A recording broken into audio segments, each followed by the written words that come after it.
Hi, welcome back to simply Suta vlog. ಇವತ್ತು ನಾನು ಒಂದು ಮಧ್ಯಾಹ್ನದಿಂದ ವ್ಲಾಗ್ ಸ್ಟಾರ್ಟ್ ಮಾಡ್ತಾ ಇದ್ದೀನಿ. ಏನಂದರೆ ನಾನು ಬೆಳಗ್ಗೆಯಿಂದ ಸ್ವಲ್ಪ ವ್ಲಾಗ್ಸ್ ಮಾಡೋಕ್ಕೆ ಆಗ್ತಿರ್ಲಿಲ್ಲ, ಹಾಗಾಗಿ ನಾನು ಮಧ್ಯಾಹ್ನದಿಂದ ವ್ಲಾಗ್ಸ್ ಮಾಡ್ತಾ ಇರೋದು. ಸೊ ಮಧ್ಯಾಹ್ನ ಊಟಕ್ಕೆ ಏನು ಮಾಡೋದು ಅಂತಂದು ನಾನು ರೆಡಿ ಮಾಡ್ತಾ ಇದ್ದೆ. ಸೊ ಮಧ್ಯಾಹ್ನ ಕುರ್ಮಾ ಮಾಡೋಣ, ವೆಜಿಟೇಬಲ್ಸ್ ಜಾಸ್ತಿ ಇತ್ತು ಅಂದ್ಬಿಟ್ಟು ಎಲ್ಲ ಕಟ್ ಮಾಡಿ ಇಟ್ಕೊಂಡಿದ್ದೆ. ಆಲ್ರೆಡಿ ಕಟ್ ಮಾಡಿ ಒಂದು ಕುಕ್ಕರಲ್ಲಿ ಹಾಕ್ತಾ ಇದ್ದೀನಿ. So small corns, baby corn ಅದು ತೊಗೊಂಬಂದಿದ್ರು. ಸೊ ಅದನ್ನು ಅದಕ್ಕೆ ಆ್ಯಡ್ ಮಾಡಿದೆ. ಸೊ ಕುಕ್ಕರಲ್ಲಿ ಹಾಕಿ ನೀರು ಹಾಕಿ ಸೊ ಬೇಯಿಸ್ಲಿಕ್ಕೆ ಇಡಬೇಕು. ಇದನ್ನು ಬೇಯಿಸ್ಲಿಕ್ಕೆ ಇಟ್ಟು ಎಲ್ಲ ವೆಜಿಟೇಬಲ್ಸ್ ಹಾಕ್ಕೊಂಡಿದ್ದೀನಿ. ಆಲೂಗಡ್ಡೆ ಒಂದು ಹಾಕ್ಕೊಂಡ್ಬಿಟ್ಟು ಆಲೂಗಡ್ಡೆ ಹಾಕ್ಕೊಂಡೆ. ಸೊ ಕುಕ್ಕರ್ ಇಟ್ಟು ಇಲ್ಲೇ ನಾನು ಮಸಾಲೆ ರುಬ್ಕೊತಾ ಇದ್ದೀನಿ. ಕರಿಬೇವು, ಕೊತ್ತಂಬರಿ, ಜೀರಿಗೆ, ಸ್ವಲ್ಪ ಕೊಬ್ಬರಿ ಹಾಕೋಬೇಕಲ್ಲ, ಹಾಗಾಗಿ ಮತ್ತು ಪುಟಾಣಿ, ಸ್ವಲ್ಪ ಅದಕ್ಕೆ ಗೋಡಂಬಿನ ಹಾಕ್ಕೊಂಡು ಸ್ವಲ್ಪ ಖಾರ ಇರಲಿ ಅಂದ್ಬಿಟ್ಟು ಹಸಿಮೆಣ್ಸಿನ್ಕಾಯಿ ಹಾಕ್ಕೊಂತಾ ಇದ್ದೀನಿ. ಸೊ ಹಾಕ್ಕೊಂಡು ಇವಾಗ ಇದನ್ನು ರುಬ್ಕೋತಾ ಇದ್ದೀನಿ. ರುಬ್ಕೊಂಡು ರೆಡಿ ಆಯಿತು. ಇದನ್ನು ಇವಾಗ ಒಂದು ಪಾತ್ರೆ ಇಟ್ಬಿಟ್ಟು ಪಾತ್ರೆಯಲ್ಲಿ ಎಣ್ಣೆ ಮತ್ತು ಎಣ್ಣೆಗೆ ಸ್ವಲ್ಪ ನಾನು ಯಾವಾಗಲೂ ತುಪ್ಪ ಆ್ಯಡ್ ಮಾಡ್ಕೊತಾ ಇರ್ತೀನಿ. ಎಣ್ಣೆ ಹಾಕ್ಕೊಂಡು ಎಣ್ಣೆಗೆ ಸ್ವಲ್ಪ ತುಪ್ಪ, ಒಂದೆರಡು ಸ್ಪೂನಷ್ಟು ತುಪ್ಪ ಹಾಕೋತೀನಿ. ಅದು ಊರಿಂದ ತಂದಿರೋದಿತ್ತು. ಸೊ ನಮ್ಮ ತಂಗಿ ಊರಿಗೆ ಹೋಗಿದ್ವಿ. ಸೊ ಅವರು ಒಂದೆರಡು ಮೂರು ಬಾಕ್ಸ್ನಷ್ಟು ತುಪ್ಪ ಕೊಟ್ಟು ಕಳಿಸಿದ್ರು. ಸೊ ಅದೇ ತುಪ್ಪನ ನಾನು ಆ್ಯಡ್ ಮಾಡ್ಕೊಂಡೆ. ಸೊ ಅದು ಒಂದು ಸ್ವಲ್ಪ ಕರಗಬೇಕು ತುಪ್ಪ, ಮತ್ತು ಎಣ್ಣೆ ಬಿಸಿ ಆಗಬೇಕಲ್ಲ. ಸೊ ಅದು ಎಣ್ಣೆ ಸ್ವಲ್ಪ ಬಿಸಿಯಾಗಿ ತುಪ್ಪ ಕರಗಿ ಅದಕ್ಕೆ ಸಾಸಿವೆ ಹಾಕ್ಕೊಂಡೆ. ಸ್ವಲ್ಪ ಸಾಸಿವೆ ಜೀರಿಗೆ ಎರಡು ಮಿಕ್ಸ್ ಮಾಡಿಟ್ಟಿರ್ತೀನಿ. ಹಾಕ್ಕೊಂಡು ಸ್ವಲ್ಪ ಬಿಸಿ ಆದಮೇಲೆ ಕರಿಬೇವನ್ನು ಹಾಕ್ಕೊಂಡೆ. ಕರಿಬೇವು ಹಾಕೊಂಡ್ಮೇಲೆ ಈರುಳ್ಳಿನ ಕಟ್ ಮಾಡಿ ಇಟ್ಕೊಂಡಿದ್ದೆ ಆಲ್ರೆಡಿ, ಈರುಳ್ಳಿ ಟೊಮೊಟೊ ಎಲ್ಲ. ಸೊ ಈರುಳ್ಳಿನ ಹಾಕ್ಕೊಳ್ತಾ ಇದ್ದೀನಿ. ಈರುಳ್ಳಿ ಮತ್ತು ಟೊಮೊಟೊ ಎರಡೂ ಸೇರಿನೇ ನಾನು ಚೆನ್ನಾಗಿ ಬೇಯಿಸ್ಬೇಕು ಅಂತ ಎರಡು ಮಿಕ್ಸ್ ಮಾಡಿ ಬೇಯಿಸೋದು. ಸೊ ಎರಡೂ ಹಾಕ್ಕೊಂಡು ಇವಾಗ ಚೆನ್ನಾಗಿ ಬೇಯಿಸ್ಕೊಳ್ತಾ ಇದ್ದೀನಿ. ಸೊ ಇದು ಹಸಿ ಇರಬಾರ್ದು, ಇದು ಚೆನ್ನಾಗಿ ಬೇಯಬೇಕು. ಬೇಯ್ದು ಸ್ಮೆಲ್ ಹೋಗಬೇಕು, ಹಸಿ ಸ್ಮೆಲ್ ಹೋಗಬೇಕು ಅಂದರೆ ಚೆನ್ನಾಗಿರೋದು. ಸೊ ಹಸಿ ಸ್ಮೆಲ್ ಬರ್ತಾ ಇದ್ರೆ ಚೆನ್ನಾಗಿ ಅನಿಸೋದಿಲ್ಲ, ಅದು ತಿನ್ನುವಾಗ ಸ್ಮೆಲ್ ಬರ್ತಾ ಇರುತ್ತೆ ಹಸಿ. ಹಾಗಾಗಿ ಚೆನ್ನಾಗಿ ಕೈ ಆಡಿಸ್ತಾ ಇದ್ದೀನಿ. ಸೊ ಕೈ ಆಡಿಸ್ಕೊಂಡು ಸ್ವಲ್ಪ ಬೇಯಬೇಕು. ಬೇಯೋವರೆಗೂ ನಾನು ಜಾಸ್ತಿ ಉರಿ ಇಟ್ಟರೆ ಅದು ಹೊತ್ತು ಇದಾಗುತ್ತೆ ಅಂದ್ಬಿಟ್ಟು ಜಾಸ್ತಿ ಉರಿ ಇಡೋದಿಲ್ಲ. ಸೊ ಸಣ್ಣ ಉರಿಲಿನೇ ಯಾವಾಗಲೂ ನಾವು ಬೇಯಿಸ್ಕೊಳ್ಳೋದು.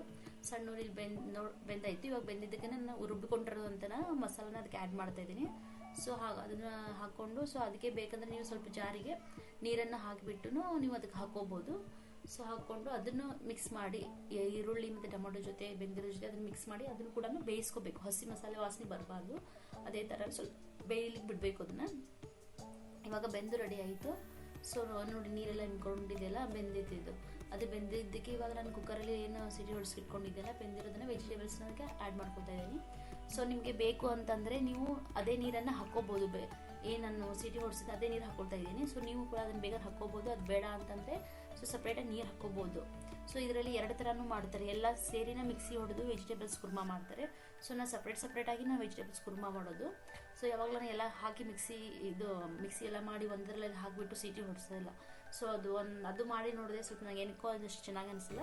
ಸೊ ಹಾಗಾಗಿ ಅದನ್ನು ಮಾಡೋದಿಲ್ಲ. ನಾನು ಯಾವಾಗಲೂ ಸಪ್ರೇಟಾಗಿ ವೆಜಿಟೇಬಲ್ಸ್ನ ಕುದಿಸ್ಕೊಂಡೇ ನಾನು ಮಾಡೋದು. ಸೊ ಇವಾಗ ರೆಡಿ, ಅದು ಸ್ವಲ್ಪ ಎಲ್ಲ ಮಿಕ್ಸ್ ಆಯಿತು. ಮಿಕ್ಸ್ ಆದಿದ್ದಕ್ಕೆ ಸ್ವಲ್ಪ ಮಸಾಲಾನ ಹಾಕ್ಕೋಬೇಕು. ಸೊ ನಿಮಗೆ ಎಷ್ಟು ರುಚಿಗೆ ಉಪ್ಪು ಜಾಸ್ತಿ ಬೇಕೋ ಅಷ್ಟು ಜಾಸ್ತಿ ಬೇಗ ಹಾಕ್ಕೋಬೋದು, ಕಮ್ಮಿ ಆ್ಯಡ್ ಮಾಡ್ಕೋಬೋದು. ಸೊ ರುಚಿ ತಕ್ಕಷ್ಟು ಉಪ್ಪು ಹಾಕ್ಕೋಬೇಕು. ಸೊ ನಿಮಗೆ ಮಸಾಲೆ ಮನೆಯಲ್ಲಿ ಇದ್ದಿದ್ದು ಧನಿಯಾ ಪೌಡ್ರು, ಖಾರ ಬೇಕಂದರೆ ನಿಮ್ಮ ಮಸಾಲೆ ಯಾವುದಿರುತ್ತೆ ಅದು ಹಾಕ್ಕೋಬೋದು. ಸೊ ನಾವು ಅರಿಶಿನ ಪುಡಿ ಹಾಕ್ಕೊಂಡೆ. ಅರಿಶಿನ ಪುಡಿ, ಖಾರ, ಸ್ವಲ್ಪ ಮಸಾಲ ಇತ್ತು. ಮಸಾಲನ ಒಂದು ಸ್ವಲ್ಪ ಆ್ಯಡ್ ಮಾಡ್ಕೊಂಡು MTR ಮಸಾಲ ಇತ್ತು, ಅದೇ ಹಾಕ್ಕೊಂಡಿರೋದು. ಸೊ ಧನಿಯಾ ಪೌಡ್ರು ಅಷ್ಟು ನಾನು ಜಾಸ್ತಿ ಆ್ಯಡ್ ಮಾಡೋದಿಲ್ಲ. ಸ್ಟಾರ್ಟಿಂಗು ನಾನು ಎಣ್ಣೆ ಹಾಕ್ಕೊಂಡಿರಲ್ಲ, ಅದರಲ್ಲಿ ನಾನು ಯಾವುದೇ ಥರ ಚಕ್ಕೆ, ಏಲಕ್ಕಿ, ಲವಂಗ ಏನೂ ಹಾಕ್ಕೊಂಡಿಲ್ಲ. ಸೊ ಅದು ಮಸಾಲೆ ಡರ್ಕ್ ಜಾಸ್ತಿ ಬರುತ್ತೆ ಅಂತ ನಮ್ಮ ಮನೆಯವರು ಇಷ್ಟಪಡಲ್ಲ ಅಂದರೆ ನಾನು ಹಾಕೋದಿಲ್ಲ. ಸೊ ಯಾವಾಗಾದ್ರೂ ಒನ್ ಟೈಮ್ ನಾನು ಹಾಕೋದು. ಹಾಗಾಗಿ ನಾನು ಇದಕ್ಕೇನು ಹಾಕಿರಲಿಲ್ಲ. ಸ್ವಲ್ಪ ಅದ್ರ ಟೇಸ್ಟ್ ಚೆನ್ನಾಗಿ ಬಂದಿತ್ತು. ಸೊ ಎಲ್ಲ ಆ್ಯಡ್ ಮಾಡಿಕೊಂಡು ಮಿಕ್ಸ್ ಮಾಡಿ ಇವಾಗ ಕುದಿಲಿಕ್ಕೆ ಬಿಡ್ತಾ ಇದ್ದೀನಿ. ಸ್ವಲ್ಪ ನೀರು ಜಾಸ್ತಿ ಅನ್ನಿಸ್ತಾ ಇದೆಯಲ್ಲ. ಸೊ ನಾನು ರೈಸ್ಗೆ ಆಗುತ್ತೆ ಅಂತ ಸ್ವಲ್ಪ ಎಕ್ಸ್ಟ್ರಾನೇ ನೀರು ಹಾಕಿರೋದು ಇದಕ್ಕೆ. ಸೊ ಇದನ್ನು ಚೆನ್ನಾಗಿ ಕುದಿಲಿ ಅಂದ್ಬಿಟ್ಟು ನಾನು ಸಣ್ಣ ಉರಿಲಿನ ಇಟ್ಬಿಟ್ಟು, ಸೊ ಇವಾಗ ಮಗಳು ಬಂದಾಯಿತು ಆಚೆ, ಹಾಗಾಗಿ ಮಗಳಿಗೆ ತಿನ್ನಿಸೋಣ ಅಂತ ಹೋಗ್ತಾಯಿದ್ದೆ. ಸ್ವಲ್ಪ ಕೊತ್ತಂಬರಿ ಕಟ್ ಮಾಡಿದ್ದನ್ನು ಇವಾಗ ಆ್ಯಡ್ ಮಾಡಿಬಿಟ್ಟೆ. ಸೊ ಆಮೇಲೆ ಮತ್ತೆ ಒಂದೊಂದ್ಸಲ ನೆನಪಾಗೋದಿಲ್ಲ ಅಂತ ಹಾಕೋಕ್ಕಾಗೋದಿಲ್ಲ. ಹಾಗಾಗಿ ನಾನು ಮೇಲೆ ಹಾಕಿ ಮುಚ್ಚಿಬಿಟ್ಟು ಮಗಳಿಗೆ ತಿನ್ನಿಸೋಣ, ಮತ್ತು ಅವಳು ಊಟ ಮಾಡಿ ಮಲಗ್ತಾಳೆ ಅಂದ್ಬಿಟ್ಟು ತಿನ್ನಿಸ್ಲಿಕ್ಕೆ ಬಂದೆ. ಅವಳು ಕೂತ್ಕೊಂಡ್ರೆ ಮೊಬೈಲ್ ಬೇಕು, ಇಲ್ಲ ಅಂತಂದರೆ ಅಲ್ಲೆಲ್ಲಿ ಓಡಾಡಿ ಬೇಡ ಅಂತಾಳೆ. ಅವಳು ಉಣಿಸೋದ್ರಲ್ಲೇ ಸಾಕಾಗಿ ಹೋಗ್ಬಿಡುತ್ತೆ ನನಗಂತ್ರಿನು. ಸೊ ಅವಳಿಗೆ ಊಟ ಮಾಡಿಸ್ತಾ ಇದ್ದೀನಿ. ಮಗನೂ ಅಲ್ಲೇ ಆಟ ಆಡ್ತಾ ಇದ್ದ, ಅವನ ಜೊತೆ TV ನೋಡಿಕೊಂಡು ಇಬ್ಬರು ಸೇರಿ ಆಟ ಆಡ್ಕೊಂಡು ಅವಳು ಊಟ ಮಾಡ್ತಾಯಿದ್ಲು. ಅವಳಿಗೆ ಊಟ ಆದಮೇಲೆ ಮತ್ತೆ ನಾವು ಊಟಕ್ಕೆ ಬರೋಣ ಅಂತಂದು ಬಂದೆ. ಮತ್ತು ನಾನು ನೋಡಿದೆ ಸೊ ಅದು ಚೆನ್ನಾಗಿ ಕುದ್ದಿತ್ತು, ಚೆನ್ನಾಗಿ ಕುದ್ದು ಸ್ಮೆಲ್ ಬರ್ತಾಯಿತ್ತು. ಸೊ ಆಫ್ ಮಾಡಿ ಇವಾಗ ಅದನ್ನು ಕೈಯಾಡಿಸಿ ಮುಂಚೆ ಆಫ್ ಮಾಡಿ, ಸೊ ಹಸ್ಬೆಂಡ್ ಕರೆದೆ. ಸೊ ಅವ್ರು ಊಟ ಮಾಡಲಿ ಅಂದ್ಬಿಟ್ಟು ಅವ್ರಿಗೆ ಹೇಳ್ತಾ ಇದ್ದೆ. ಸೊ ಅಲ್ಲಿ ಕಟ್ ಮಾಡಿರೋದೆಲ್ಲ ಹಾಗೆ ಬಿಟ್ಟಿದ್ನಲ್ಲ, ಸೊ ಅದು ಕಟ್ ಮಾಡಿರೋದೆಲ್ಲ ಸ್ವಲ್ಪ ತೊಳೆಯೋಣ ಅಂದ್ಬಿಟ್ಟು ತೊಳಿತಾ ಇದ್ದೆ. ಸೊ ಅದನ್ನು ತೊಳ್ಕೊಂಡು ನಾವು ಇವಾಗ ಊಟಕ್ಕೆ ರೆಡಿ ಅಂತಂದು ಊಟ ಮಾಡಬೇಕು. ಊಟ ಮಾಡಿಬಿಟ್ಟು ಮತ್ತೆ ನೆಕ್ಸ್ಟ್ ಕೆಲಸ ಇರುತ್ತೆ.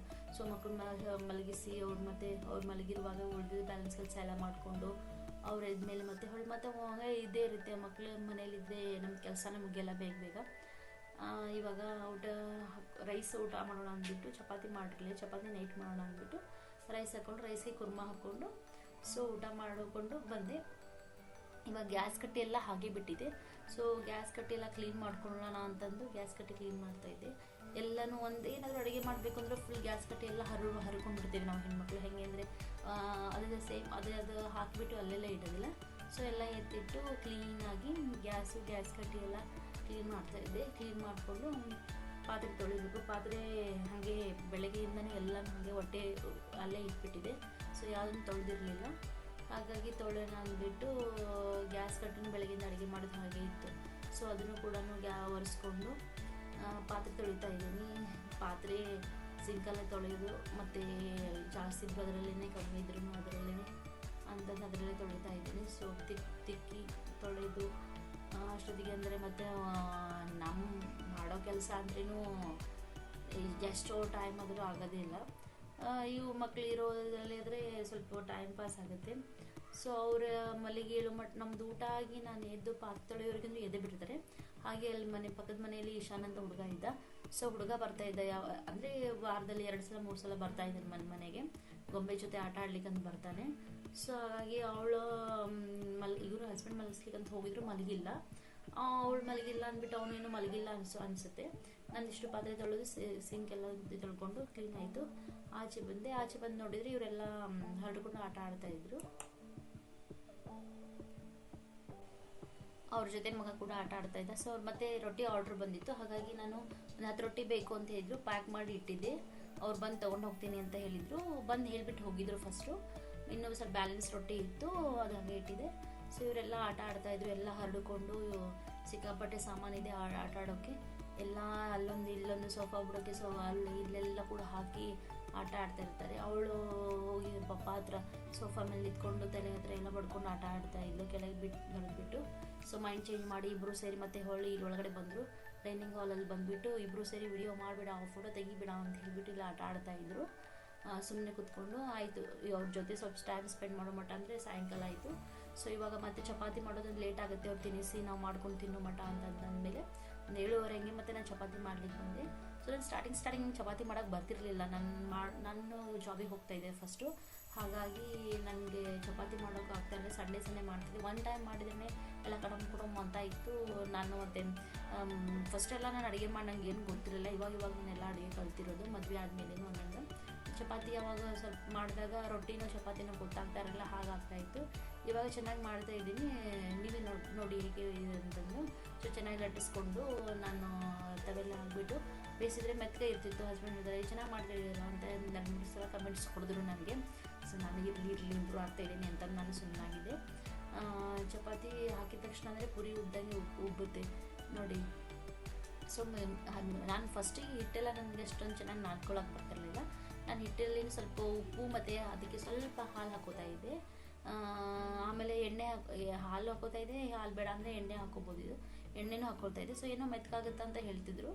ನಾನು ಮೊದಲೇ ಆ ಥರ ಮಾಡಿದೆ. ಇವಾಗ ಏನಿಲ್ಲ, ಸ್ವಲ್ಪ ಎಣ್ಣೆನ ಹಾಕೋತಾ ಇದ್ದೀನಿ. ಉಪ್ಪು ಎಣ್ಣೆ ಹಾಕ್ಕೊಂಡು ಚೆನ್ನಾಗಿ ನಾದಿ ಇಟ್ಕೊಂಡ್ಬಿಟ್ಟಿರ್ತೀನಿ ಫಸ್ಟಿಗೆ, ಆಮೇಲೆ ಮಾಡೋದು. ಸೊ ನೋಡ್ತಿದ್ರಲ್ಲ ಉಬ್ತಾ ಇದ್ದೀನಿ ನೋಡಿ. ಅದಕ್ಕೆ ಕೆಳಗಡೆ ಸ್ವಲ್ಪ ಆಗಬೇಕು, ಆದ್ರೇ ಟೇಸ್ಟು ಚಪಾತಿ. ಈಗ ಒಬ್ಬರು ಕೆಂಪಾಗಂದರೆ ಸ್ವಲ್ಪ ಬೇಯಿಸಿರೋದೇ ಇಲ್ಲ ಅಷ್ಟೊಂದು. ಸೊ ಹಾಗೇ ಬೇಗ ಹೊರಡಿಸ್ಬಿಡ್ತಾರಲ್ಲ, ಹಾಗಾಗಿ. ಸೊ ನಾವಿರೋದೇ ಇಬ್ಬರು. ಹಾಗಾಗಿ ಮಕ್ಕಳು ಯಾರು ಒಬ್ಬರು ಅವಳು ತಿಂದರೆ ಒಂದು ಅರ್ಧ ತಿಂತಾಳೆ ಅಂದ್ಬಿಟ್ಟು ಅವನು ತಿನ್ನಲ್ಲ, ಅವ್ನು ಚಿಕ್ಕವನು ಅಂದ್ಬಿಟ್ಟು. ಸೊ ನೈಟ್ ಟೈಮ್ ಅವಳು ತಿನ್ನಿಸೋದಿಲ್ಲ. ಹಾಗಾಗಿ ನಾನು ಒಂದು 6-7 ಚಪಾತಿ ಮಾಡ್ತೀನಿ ಅವಳು ತಿಂದರೆ ಅಂತಂದು. ಸೊ ಸಾಯಂಕಾಲದೊಂದು 6 ಸಾಕು, ನೋಡೋಣ ಉಳಿದಿರೋ ಒಂದು ಉಳಿಲಿ ಅಂದ್ಬಿಟ್ಟು ಸೊ ಒಂದು 6 ಮಾಡ್ಕೊತಿದ್ದೀನಿ. ಹೀಗಾಗಿ ನಂದು ವ್ಲಾಗ್ಸ್ ಇವತ್ತು ಇಲ್ಲಿಗೆ ಎಂಡ್ ಮಾಡ್ತಾ ಇದ್ದೀನಿ. ಯಾರೆಲ್ಲ ನನ್ನ ಚಾನಲ್ ಇನ್ನೂ ಸಬ್ಸ್ಕ್ರೈಬ್ ಮಾಡ್ಕೊಂಡಿಲ್ಲ, ಪ್ಲೀಸ್ ಸಬ್ಸ್ಕ್ರೈಬ್ ಮಾಡಿ, ಸಪೋರ್ಟ್ ಮಾಡಿ. ಸೊ ನೆಕ್ಸ್ಟ್ ವ್ಲಾಗಲ್ಲಿ ನಾನು ಏನು ಮಾಡ್ತೀನಿ ಅಂದರೆ ನಂದು ವ್ಲಾಗ್ ಮಾಡಿ ಹಾಕ್ತೀನಿ. ಸೊ ಪ್ಲೀಸ್ ಸಬ್ಸ್ಕ್ರೈಬ್ ಮಾಡಿ, ಸಪೋರ್ಟ್ ಮಾಡಿ. Thank you.